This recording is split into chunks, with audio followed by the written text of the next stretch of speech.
Well, joining me now to go through the papers and talk about this in more detail is the political commentator with Young Voices UK, Oliver Dean. Oliver, good morning. Good morning, Rosie. How are you? Very well.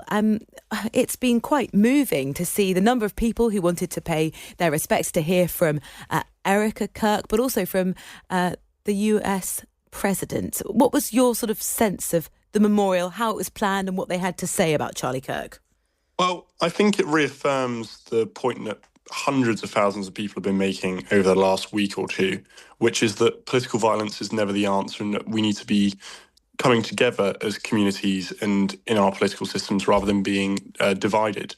It takes a lot to forgive anybody who's murdered or assassinated anybody, let alone someone who has assassinated your husband. And the fact that she's done this in such a public way, speaking to, however many thousands of people were at the stadium, plus the millions watching around the world, is something to be commended. Yeah, the US president had sort of less empathetic words than that of Charlie Kirk's widow. And one of the friends of Charlie Kirk's, is written up in the Times, said, "This isn't a funeral, it's a revival." This is sort of a politically quite sensitive moment, isn't it? Yes, and I think as well it comes amidst a time where there's a lot of controversy around this Trump administration. We saw the Jimmy Kimmel show get taken off of air because of their comments made about Charlie Kirk's murder. There's been a lot of backlash, particularly from people on the left and the Democratic side, who said that there wasn't this level of engagement when two Democratic state senators were assassinated over the summer. And so there are some people who are arguing that this is a politicized memorial, that this Charlie Kirk's assassination has been seized upon by the MAGA movement to try and push their agenda and their talking points. But again, like I said, it does take a lot for anybody to come together and, to turn around and say, look, violence isn't the answer. We understand that things have gone wrong, but now more than ever, we need to come together. Two men who felt very sort of politically aligned with Charlie Kirk, but have obviously had quite a big falling out, were both at the memorial service. That is the US president and then Elon Musk. They sat next to each other after it's now been 4 months since that very public falling out that they had. Shook hands. Might it be that this is a little bit of a moment in their relationship to say, right, we move forward, we're back to being friends? Yeah, and well, I, amongst everybody else, was very surprised when I saw that picture of the two sat together. But I think this isn't necessarily a reflection of their relationship in the long term. I think this is a once in a moment type of thing. It's a crisis, it's a tragedy, and it's brought them together.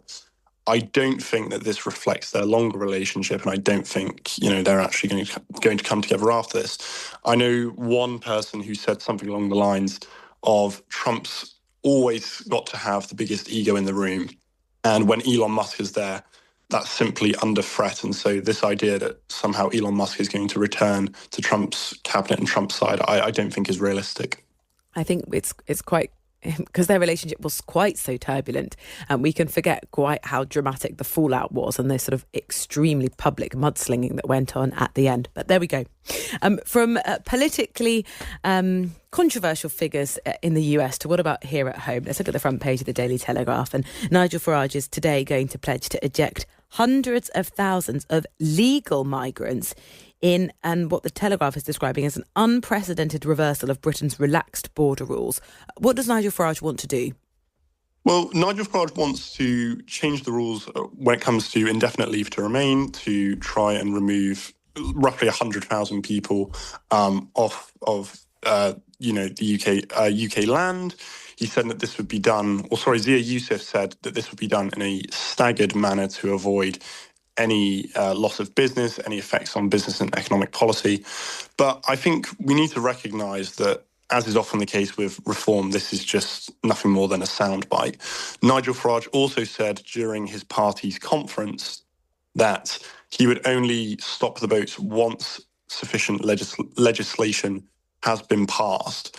And so he's purposefully choosing this fuzzy language, he can't actually be held accountable to. And so it's easy for him to turn around and say to these people, look, we're going to remove X number of people, we're going to stop Y number of boats. But in practice, it's a much more difficult situation. Yeah, the other thing Reform would like to do is change the law to prevent foreign nationals from accessing the British welfare system. They say that would save £234 billion over the lifetime of the average migrant. The challenge is, and you sort of hinted at it, Oliver, is that it is extremely difficult to scrutinise this policy because Reform have got lots of numbers about how they're going to save money, but not on how they're actually going to engineer any of these policies. And we are obviously potentially a long way out from a general election. So what they've got right now is a strategy to get as many headline grabbing statements, announcements as possible, knowing that it's sort of not practically possible to scrutinise the detail behind it at this point. Yes, and it's symptomatic of Reform more generally. We saw a few months ago when they announced their policies when it came to tax that they were going to scrap, I think, supposedly £7 billion worth of DEI spending in central government when central government only spends around £27 million on DEI spending. We also saw that they were pledging to cut net zero costs, which would supposedly save tens of billions of pounds. Again, the Institute for Government came out and said that those figures were simply incorrect. And when Richard Tice was pressed on this, he said that 3 independent economists supported Reform's economic proposals. And then when asked to name those economists, said that he had to keep them private and that he couldn't actually reveal their names. And so, like you said, it's very easy for Reform, whilst they're in opposition, to come out with these policies that grab headlines, that grab attention. But when you actually delve beneath the surface, you realise that there's not a lot of substance there. Yeah, well, and we've obviously had Reform's conference already. The Liberal Democrats currently having theirs right now. They're saying they'll be the main opposition to Reform. We'll find out a little bit more a little bit later on in the programme. Front page of the Times, Gatwick is going to get 100,000 extra flights a year on this new second runway. Do you think about time this is the right decision? Yeah, I think this is an absolutely amazing decision. We saw all of the controversy surrounding Heathrow's third runway, but I think the government has recognised that a second runway at Gatwick is so important for growth, for travel, for trade. It's about time that this happened, yeah. OK, the project includes moving the airport's emergency northern runway 12 metres further north, building taxiways, extending both terminals and installing new gates. It's sort of a significant project, but if you were listening to the programme earlier, not as significant as building a third runway at Heathrow. The challenge is, does this undermine the government's promises and their pledges on net zero? I don't think so, simply because the government has also pledged to kickstart economic growth and to get Britain going again on the global economic stage. I think that there is a threat from that side of things, which is that this is obviously going to take some time. And whilst we're seeing these developments ongoing, we're actually not going to see the rewards pay off. But I think in time, once the runway is built, it might take a few years, but we are going to see drastically better economic conditions, and the country's going to be better as a result. And then I think, Heathrow are very keen to have that extra runway. We'll see what happens there. The Times have got some exclusive reporting here saying water companies have admitted the potentially illegal dumping of raw sewage from a network of pipes that are only meant to be used in emergencies. What's been discovered here? So roughly 7,000 pipes, which, like you said, are only supposed to be used in emergencies, have actually not been counted on official data collections, on official annual data collections. And so it's actually been revealed that these pipes have been dumping sewage and nobody has known about it. It's not been reported on. And so it's rather worrying, incredibly worrying, actually, that we're seeing such staggering levels of waste coming out that we didn't know about before. Yeah, I mean, there are 7,000 emergency overflows that are currently unmonitored. So all that data that we've seen over the last couple of years, the annual figures on record sewage spills from 15,000 other outfalls, don't include this network of pipes, which is quite significant. We know these overflows are only legally permitted to be used in urgent circumstances, and there's been a lot of scrutiny as to how frequently the water companies have been using that. So it's well worth having a read this morning. There's also some royal news. Prince Harry and Meghan Markle on the front page at The Telegraph. Inside the Times, the headline is "The King makes it clear that Harry cannot be a half-in, half-out royal." Do you think there's ever sort of a situation where he might be completely in again? I will be completely honest with you, Rosie.